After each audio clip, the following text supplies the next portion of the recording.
Kia ora koutou katoa. My name is James Metson and I'm the Deputy Vice-Chancellor Research at the University of Auckland.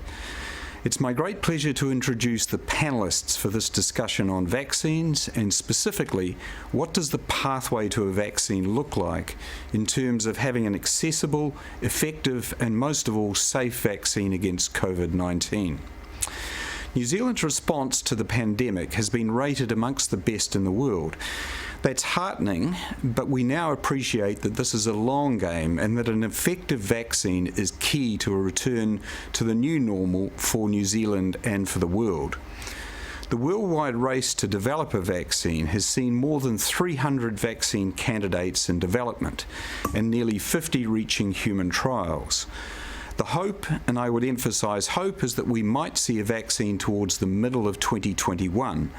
You'll be aware that we have work on vaccines underway in New Zealand, and perhaps more importantly, the government has been entering into agreements with some of the leading international vaccine initiatives to secure supply for the country. It's far from clear how all this will play out. However, we have several panellists in this discussion who can shed some light on this. Our experts today are Professor John Fraser, who is the Dean of the Faculty of Medical and Health Sciences at the University of Auckland, the largest health research and professional training institution in New Zealand. John is an immunologist whose work has led to the now widely accepted model of how super antigens bring about massive disruption in our immune systems. John is a Fellow of the Royal Society of New Zealand. Associate Professor Nikki Turner is the Director of the National Immunisation Advisory Centre, hosted by the University. The Centre is a national organisation leading research on diseases that can be prevented by vaccine and is an education on the benefits and risk of immunisation. Nikki was also a member of the WHO Strategic Advisory Group of Experts on Immunisation and chair of the Measles and Rubella Elimination Subcommittee from 2015 to 2019. Helen Petousis-Harris is an Associate Professor in the University's School of Population Health. A vaccinologist, Helen chairs the World Health Organization's Global Advisory Committee on Vaccine Safety and carries out research on vaccine safety and efficacy. They will be talking with Emile Donovan. Let's begin with, what is a vaccine? Vaccines come in many different guises. They've been around for a very long time. The history of vaccinology and vaccines goes back several hundred years, in fact even further than that. But essentially all a vaccine is a means by which you stimulate the immune system with a pathogen, whether it's a virus or a bacteria, without actually causing the infection. So you're almost fooling the immune system into thinking that it's got the infection and it responds appropriately and provides that protection. So one of the most beautiful things about our immune system is that it adapts and changes over time and becomes better and better. So the more you drive it with that antigen, the better it becomes, to the point where you can provide quite long-lasting immunity against the original pathogen. And the hope, of course, is that pathogen doesn't then change itself because it wants to escape that immune response. Is COVID-19 a particularly difficult disease to develop a vaccine for? That's a really good question. If you asked me that question 6 months ago, I would have said yes. I think today I would say it's relatively straightforward. Now the reason I say that is because it's a relatively simple virus. It's called a coronavirus, and it's called a coronavirus because when you look at it in the electron microscope, there's a beautiful corona ring around the outside of the bit that holds the DNA, the nucleic acid.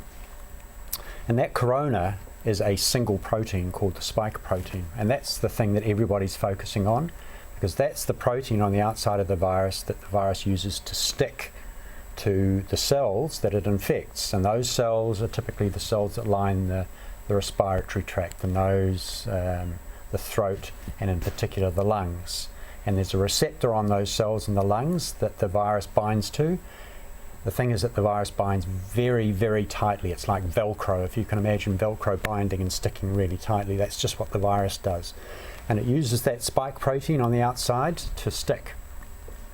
So most of the vaccines that have been developed today really focus on that spike protein, that one protein that it's used, and the idea is that if you can make antibodies in sufficient quantities and with high enough affinity that they will bind to that spike protein as soon as the virus enters the body, then the virus can't bind to the cells, and the virus dies and you don't get infected. So that's what we refer to as neutralizing immunity or protective immunity.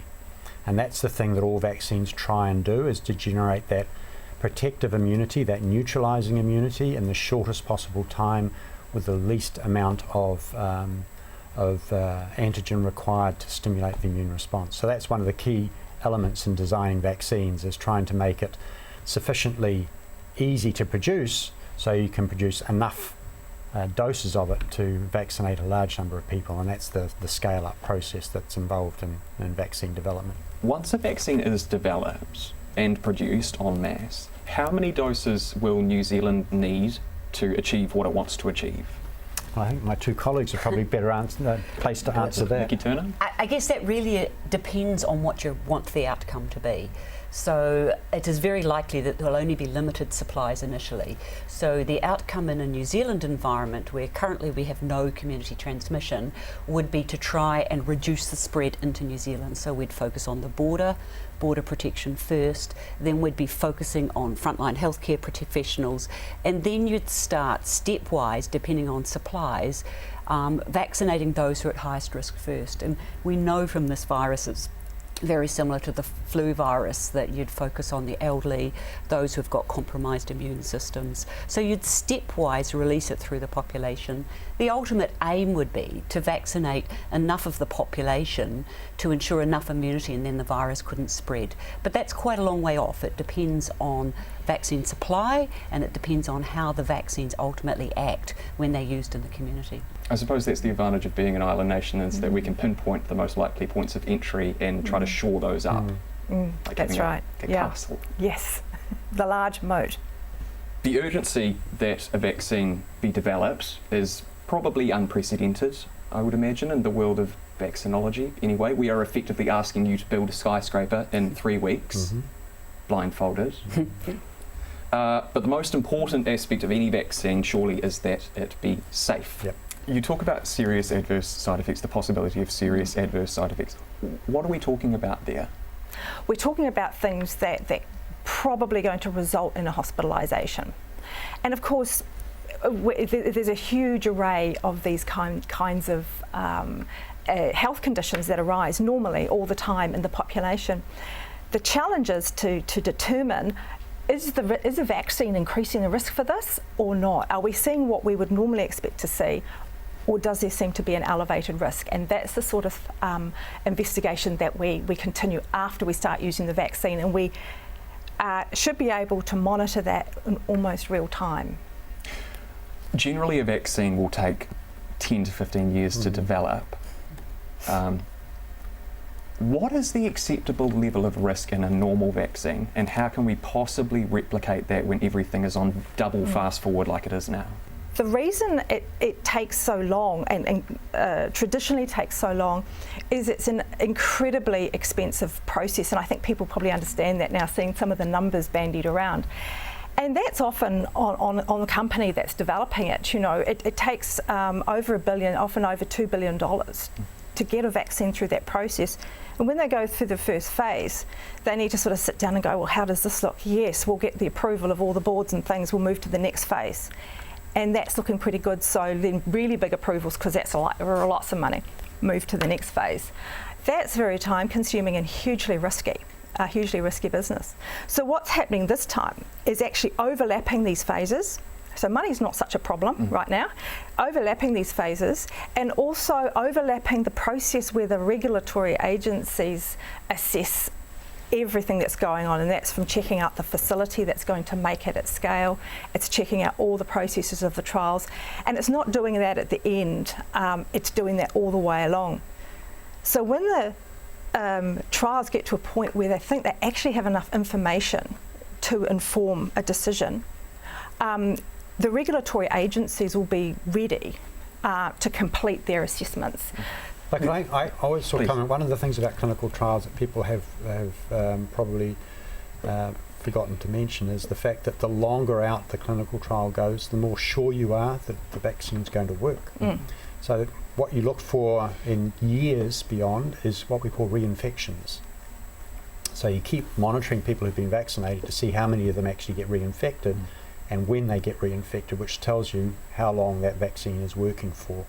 And of course, you can't substitute time for those types of studies. So that's the reason why vaccines take so long to be developed and approved.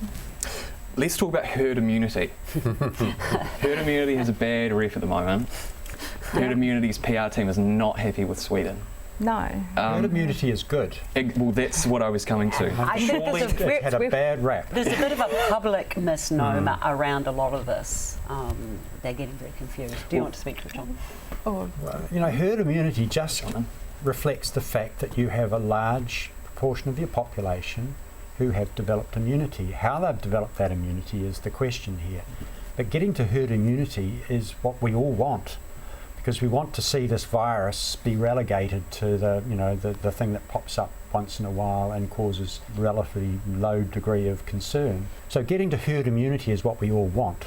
The question is how you get there, and are you prepared to take the risks of people dying as a means of ensuring that the rest of the population gets there as fast as possible. And of course some nations, as we know, have taken different views on how to do that.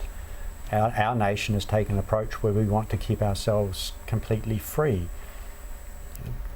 That raises some issues about, should the virus progress rapidly overseas and herd immunity starts to be reached in some countries, we will still be completely naive. And so we will always have to have the concern around ensuring our borders are closed until there is some time when this country can achieve that level of herd immunity. Well, of course, once we develop a vaccine, we then face the issue of producing and distributing it. And so let's talk a bit now about how New Zealand is positioned in that sense. We'll bring in Dr. Nikki Turner. If we assume that a vaccine passes through final trials and is available perhaps next year, where is New Zealand positioned in terms of a rollout? Yeah, so New Zealand's not ready currently, but there is an enormous amount of work going in. In fact, the national strategy is to be prepared for vaccine availability even by the first quarter of next year. So there's a lot of work going into this at this stage. I think there's two big considerations that we have to put on the table, and the first is that we're planning for a vaccination campaign prior to the final understanding of which vaccinations we'll use and how much we will have. So the big challenge for New Zealand is to start communicating now for a campaign that we're not entirely sure what's going to look like. The second big commitment from New Zealand is the equity issue, that this is a virus that particularly affects some people more than others. Traditionally in healthcare, the wrong people have got services, so we have to have a strong commitment right from the start across our community to focus on those who need it the most. And the third commitment from New Zealand is to support other parts of the Pacific to also at the same time deliver a vaccination campaign. So that will be alongside New Zealand. You talked earlier about the importance of communication, and there is a segment of the population which are sceptical about vaccinations. How do you deal with that issue from a communication perspective? So this time is our opportunity to reach out to the multiple communities with multiple voices, and this is what the New Zealand strategy is trying to do, is to make a very broad communication strategy at many levels, to actually start listening to people and hearing their concerns and feeding that back in to the communication strategy as it goes along, because this is going to be an evolving strategy as we become more clear what vaccines are available to who and at what time frame. If herd immunity is our end goal, is there a magic number in terms of the proportion of the population that we have to hit, Yes. when that happens? Yes, it varies by the organism. So for the example of measles is one of the most highly infectious viruses we know. So to obtain herd immunity, you need 95% of your entire population immune. Now with COVID, it is not going to be nearly that high because it is not as infectious as measles. So the projections are some around 50 to 70% of your population, probably around 50, 60% maybe, being immune. Now that is doable. It depends again on the strategies, the public health mitigation strategies alongside the vaccines to ensure that happens. And remembering that immunity isn't evenly spread through the community, you can still have pockets, which is why even when we've got high immunity for measles, you can have pockets of outbreak if you've missed a community and you've got lower coverage. So we have to think about the spread of immunity within the community as well. One thing that I've gotten across everybody today has been that a vaccine will not be a silver bullet. Yeah. Is there a silver bullet when it comes to COVID-19, or is this No. something that we just have to accept will be a part of humanity now? There are strong mitigation approaches. There is no single silver bullet, but we've learned a great deal, and we knew quite a bit to start with, that vaccines alongside traditional public health measures, alongside therapeutics, can all add together to quite a powerful armament. And I really want to reflect on an extraordinary story this year from New Zealand, that we moved into strong mitigation just before the flu season. We went into lockdown and then we had strong social distancing and all the important public health messages. New Zealand did not have a flu winter season this year. We had hardly any flu. There was a 99% reduction in flu virus this year. There was a 99% reduction in other respiratory viruses, particularly a virus called RSV, respiratory syncytial virus. It causes wheezy bronchitis in babies. Our paediatric acute wards have been the quietest through winter that we've ever seen them. So what we do know is that vaccines are part of a powerful armament to control respiratory illnesses, but they're one piece of it. And we mustn't forget that effective social distancing, staying home when you're sick, covering your mouth when you cough, alongside traditional track and trace with public health. So once you find a case, protecting all those around the case. All of these things work, and alongside we will see more therapeutics coming in as well for when the virus does escape and cause harm. All of those together don't create a magic bullet, but they do create an environment that will be more comfortable than what currently we're facing in the world right now. I suppose every disease that affects humans went through this phase at some point or another in history. We just didn't necessarily have the technology or the knowledge to do what we're doing now. That is correct. Yes. We are learning a lot, and we have learnt a lot. And I certainly think the lessons from the Southern Hemisphere about how we can reduce the damage from respiratory illness in general, not just COVID, are very powerful this year. Well, nobody here can predict the future, but we're going to ask you to anyway. So if we cast our minds forward 2 years, what is the best and most achievable situation that New Zealand should be aspiring to? We'll begin with you, John. Well, I've always been confident, given what I know about the technologies and the speed and the success so far of the development of vaccines worldwide. I'm confident that in 2 years' time New Zealand will have sufficient capacity to immunise, vaccinate a significant portion of its population, where we will begin to consider that it's no longer the major threat that it is today. But I also want to highlight the point that Nikki's just made around the other parts to the puzzle and the armament of therapeutics, for instance. I mean, there are those things that are coming on board as well, so that we will have other means to protect people who do get infected from the virus and who can be treated effectively so they don't get horribly sick or potentially die. So there's a whole range of things that will be coming on board. So in 2 years' time, I think we'll be in a very much safer position than we are today, and perhaps even sooner. Helen, coming to you on this? I have to go with John here. I think based on everything on the table that we have at the moment, within 2 years we should expect to have a new normal, and this will not be, the hanging over our like a dark cloud Will constantly. it be a new normal or a new normal? What's the difference between a new normal and a new normal? We're getting into semantics here, aren't we? No, but it will be a different world to what we're in now. A different world where we have to build back. I hope to see we build back better. But these things have shaped our course of history over thousands of years. We came out of the Dark Ages because of a pandemic. So the optimist in me says I hope we're building back better, and certainly COVID should not be a dark cloud over our heads in a couple of years. years. And Nikki, coming to you. Yes, I support the comments. I consider that next year we will have vaccines, more than one, and that we will be able to vaccinate our frontline providers, the at-risk and the most vulnerable populations, and New Zealand will work very hard to reach out and vaccinate those who need it most. By 2 years, I can still see that COVID will be entering the New Zealand community, but we will have a lot more armaments to protect ourselves. So we will continue to see COVID coming into our community. I do not see it that it'll be gone, but we will have better ways to protect ourselves, both vaccines, therapeutics, and the importance much more of traditional public health alongside that.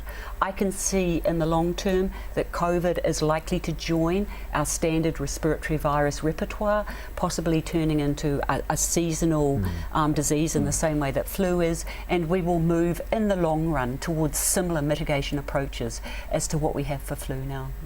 Do you think that people have to perhaps temper their expectations, or at least the messaging around a vaccine needs to be more realistic in terms of what it is actually going to achieve and how long that will take? I think they do, and I think that the sense from my reading of the tea leaves is that many people believe that it is the panacea and that it's going to be a one-shot fix. That's not going to be the case. We're in this for the long haul, and it's going to take a lot of work and a lot of preparation to deliver this effectively. So, we are not out of the woods yet, even if there is a vaccine that appears in 6 months' time. What I think we've learnt is, how to deal with a pandemic, because this won't be the last. And so being better prepared and better understanding what we need to do and how we need to do it and how we can respond, I think, is what we've most learnt from this.